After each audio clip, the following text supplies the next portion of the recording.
পুরো পৃথিবী জুড়ে চলছে তৃতীয় বিশ্বযুদ্ধ। আমাদের হাতে এসেছে এ বিশ্বযুদ্ধের গুরুত্বপূর্ণ সব আপডেট সংবাদের শিরোনাম।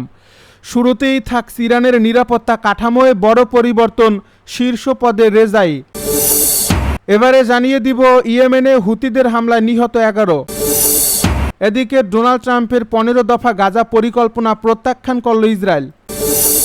সব শেষে জানিয়ে দিব গাজা চুক্তি বাস্তবায়নে স্পষ্ট সময়সূচি চায় হামাস। এতক্ষণ শুনছিলেন হাতে থাকা আপডেট সংবাদের শিরোনাম, এবারে বিস্তারিত।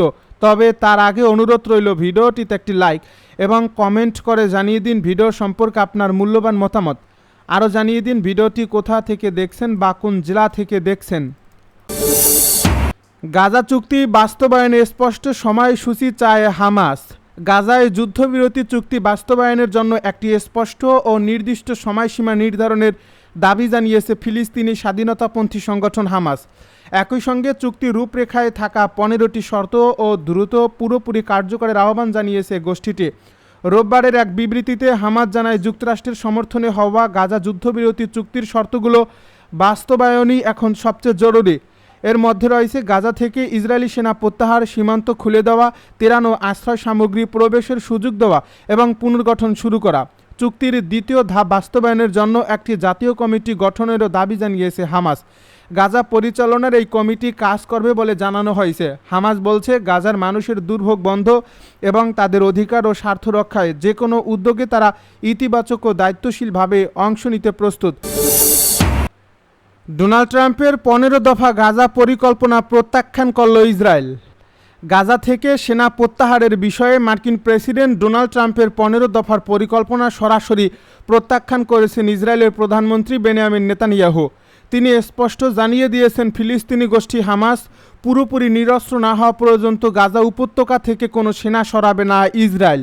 রোববার এক মন্ত্রিসভা বৈঠকে নেতানিয়াহু জানান যে ইসরায়েল এই 15 দফার নথি প্রত্যাখ্যান করছে এবং তাদের বাহিনী গাজায় যে কোনো হুমকি মোকাবেলা করা অব্যাহত রাখবে। তিনি ওয়াশিংটনের সঙ্গে আলোচনার কথা স্বীকার করে বলেন, ট্রাম্প প্রশাসনের কিছু প্রস্তাব তাদের কাছে গ্রহণযোগ্য হলেও কিছু বিষয়ে মোটেও গ্রহণযোগ্য নয়।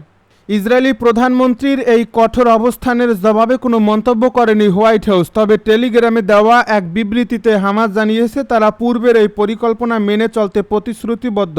একই সঙ্গে সমঝোতার প্রক্রিয়া ভেস্তে যাতে না যায় সে বিষয়ে মধ্যস্থতাকারী ও গ্রান্টার দেশগুলোকে পদক্ষেপ নেওয়ার আহ্বান জানিয়েছে গোষ্ঠীটি। এর আগে গত জুনে হামাস ট্রাম্পের এই 15 দফা প্রস্তাব মেনে নেওয়ার পর 30 জুলাই ট্রাম্প এই চুক্তিকে একটি ঐতিহাসিক পদক্ষেপ হিসেবে ঘোষণা করেন। বোর্ড অব পিসের আওতায় হওয়া এই পরিকল্পনায় গাজার প্রশাসনকে একটি প্রযুক্তি ভিত্তিক ফিলিস্তিনি কমিটির হাতে স্থানান্তরের প্রস্তাব রাখা হয়েছিল। রোববারের এই বৈঠকে নেতানিয়াহু দৃঢ়তার সঙ্গে পুনর্ব্যক্ত করেন, তার প্রধানমন্ত্রিত্বকালীন সময়ে কোনো ফিলিস্তিনি রাষ্ট্র গঠিত হতে দেওয়া হবে না। তিনি কেবল ভারী অস্ত্র নয়, বরং হালকা অস্ত্রসহ হামাসের সর্বাত্মক ও প্রকৃত নিরস্ত্রীকরণ দাবি করেছেন। ওয়াশিংটন থেকে আল জাজিরার সাংবাদিক প্যাটি কালহেন জানান, এই সিদ্ধান্তের মাধ্যমে নেতানিয়াহু ট্রাম্পের সঙ্গে অত্যন্ত ঝুঁকিপূর্ণ পদক্ষেপ নিচ্ছেন। অন্যদিকে গাজা ও পশ্চিম তীরের প্রতিবেদক হাওয়া ও ওদে জানান যে নেতানিয়াহুর এই অবস্থানে, যেখানে শান্তি ও গাজার প্রশাসনিক ব্যবস্থার পুনর্গঠন প্রক্রিয়া বড় ধরনের প্রশ্নের মুখে পড়েছে। গত বছরের অক্টোবরে নামমাত্র যুদ্ধবিরতি চুক্তির পরও গাজায় ইসরায়েলি বাহিনীর হামলা অব্যাহত রয়েছে। গাজার স্বাস্থ্য মন্ত্রণালয় হিসাব অনুযায়ী গত অক্টোবরের পর থেকে অন্তত 1258 জন ফিলিস্তিনি নিহত হয়েছেন এবং 2030 সালের অক্টোবর থেকে মোট নিহতের সংখ্যা দাঁড়িয়েছে 73,386 জন।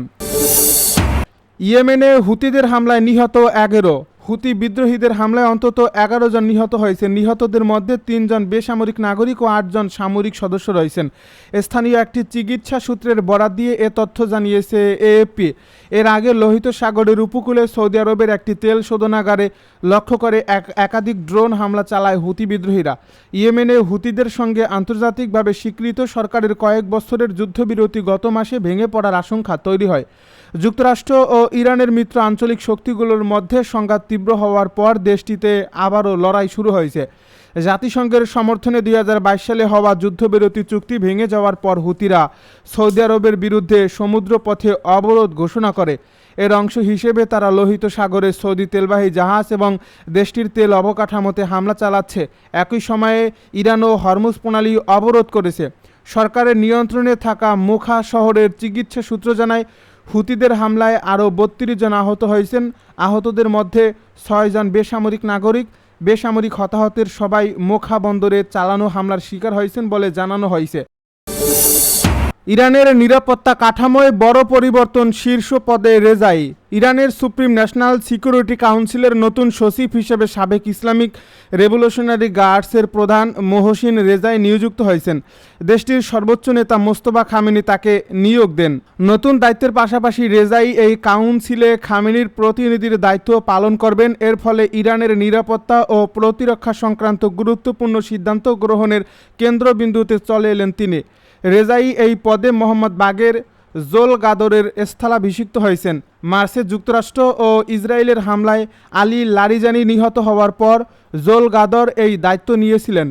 মোহসেন রেজাই এর আগে দীর্ঘদিন আইআরজিসি নেতৃত্ব দিয়েছেন। বর্তমানে তিনি ইরানের এক্সপেডিয়েন্সি ডিজারমেন্ট কাউন্সিলের সদস্য। এই পরিষদ দেশটির পার্লামেন্ট ও গার্ডিয়ান কাউন্সিলের মধ্যে কোনো বিষয় মতবিরোধ হলে তা মীমাংসায় ভূমিকা রাখে। একই সঙ্গে গার্ডিয়ান কাউন্সিল আইন পর্যালোচনা এবং সরকারি পদে প্রার্থী যাচাইয়ের দায়িত্ব পালন করে। 1980-এর দশকে ইরান ইরাক যুদ্ধের সময়ও রেজাই গুরুত্বপূর্ণ সামরিক নেতৃত্বে ছিলেন। এদিকে নেতৃত্বে এই পরিবর্তনের অংশ হিসেবে মোহাম্মদ বাগের জোল গাদরকে নিজের রাজনৈতিক উপদেষ্টা হিসেবে নিয়োগ দিয়েছেন মোস্তফা খামেনি।